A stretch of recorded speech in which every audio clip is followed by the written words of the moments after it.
C'était important d'inaugurer aujourd'hui cette résidence qu'on a appelée Candide à Illkirch, une résidence qui a plusieurs particularités, qu'on a déjà retrouvée dans une autre résidence à Saint-Louis. La première particularité d'entre elles, c'est la façade dépolluante. Et on avait à cœur de reproduire, parce qu'on pense toujours que les innovations, on le fait une fois, c'est un one-shot et après terminé. Non, une innovation, elle a du sens. Elle doit faire sens par rapport à une situation avec une résidence qui doit être utile à son territoire.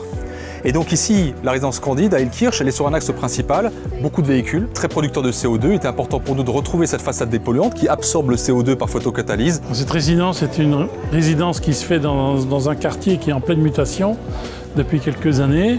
Et en plus, elle a la chance d'être juste à côté du tram, qui relie assez facilement l'ensemble des points d'Illkirch, y compris le centre-ville. La ville d'Illkirch a depuis longtemps été une ville assez agréable à vivre. Il est important pour nous de continuer à maintenir cette facilité de vie dans cette ville, en maintenant des transports en commun, en continuant à aménager les espaces. Nous sommes sensibles à la cause de l'écologie parce que voilà, on est dans les jeunes générations et forcément on entend parler d'écologie depuis très longtemps, on fait attention à ça, on essaie de moins prendre la voiture, on s'est rapproché là par exemple du travail pour pouvoir y aller en vélo, c'est important. La deuxième particularité, c'est qu'on a souhaité mettre une serre partagée, pour deux raisons principales. Je trouvais intéressant qu'on puisse exploiter ces jardins partagés tout au long de l'année, d'où la serre. Et le deuxième, c'est vraiment le vrai prétexte de cette serre partagée, c'est de créer du lien social.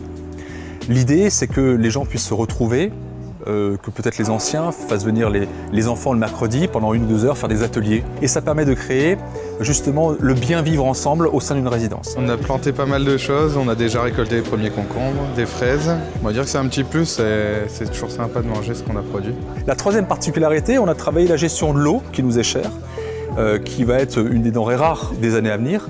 Et je me suis demandé comment faire de l'écologie auprès des enfants qui ont entre 4 et 10 ans. Et l'idée, c'est qu'on a imaginé des pommes de douche qui changent de couleur avec des petits LED en fonction du débit d'eau. Comment dire à un enfant qui a 6 ans, sort de la douche, tu consommes trop d'eau? Trop, ça veut rien dire pour un enfant de 6 ans. Et c'est que quand ça passe en rouge, il sort de la douche, il se rince et il sort. Les gens qui construisent doivent penser à des bâtiments différents, à des matériaux qui vont dans le sens de l'écologie et de moins de pollution, moins de consommation énergétique. C'est très important. Cet ensemble résidentiel, il se divise en deux parties, une partie privée et une partie sociale. Parce que finalement, le logement accessible au plus grand nombre, ça fait partie aussi de nos missions.